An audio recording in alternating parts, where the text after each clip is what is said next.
joining us today for our family craft and devotion night. This is Pastor Kathy. And I'm Brother Jarod. And we are recording these ahead of time, so hopefully at this point we're home with the little ones. But We'll see. We'll see. But just in case, we're going to go ahead and film this. Today we are going to be making shoes of peace as part of the armor of God.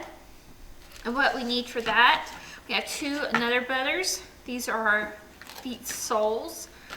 If you're allergic to peanut butter, you can take a cookie and trim it, or you can probably use those circus peanuts.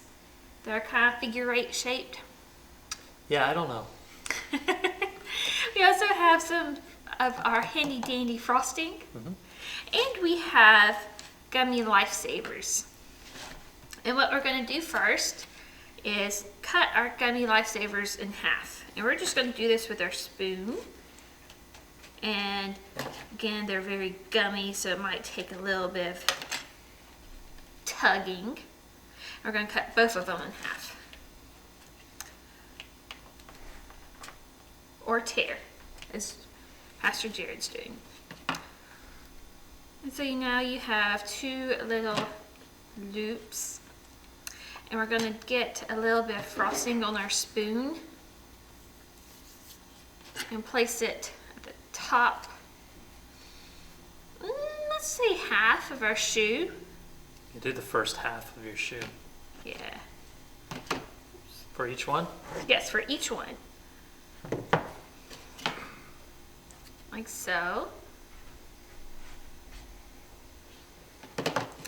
And once you're done, you're taking your little gummy lifesavers and placing them kind of like a V on top of your shoe. And you know how flip-flops look? Yeah. You just made yourself a little flip-flop. Flip-flop. Because these are your shoes of peace. Yep.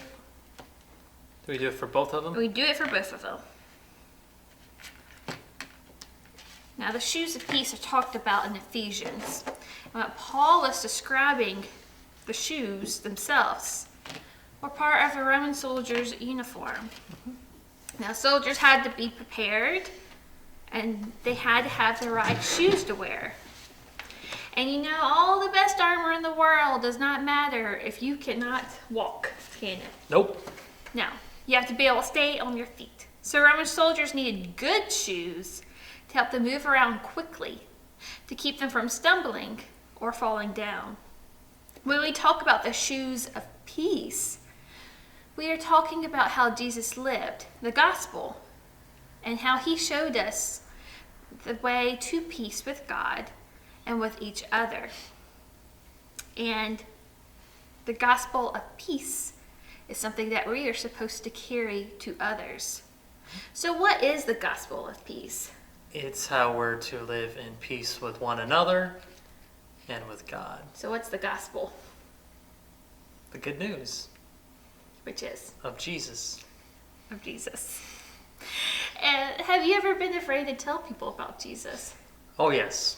Even as a pastor, sometimes it's very hard to talk to people about Jesus. Yeah, no, it gets a little intimidating, doesn't it? Yeah. It can be a little scary. Yeah, you don't want to be too pushy or anything like that. You don't want to be pushy. You don't want the other person to judge you. You don't want to say something wrong. Yeah, there's that too. Yeah. But what are we called to do anyways? To still tell others about Jesus. That's right. It doesn't matter how we feel, because we're not the gospel of peace. Jesus is the gospel of peace. Jesus is, yes. And so when we tell others about him, we can have that peace too. And I want you at home to think about the people you know. And think about one person that you can share about Jesus with. And it's almost time for us to go. And before we eat our little shoes of peace, we're going to pray. So let's bow our heads. Dear God, thank you for this food and for the adventures that we've had here together. We are in awe of Jesus. We are in awe of your gospel of peace. Be with us on our daily journeys and help us to share your peace with others. And it's in Jesus' name we pray. Amen. Amen. Thank you for joining us, and we'll see you later. Goodbye.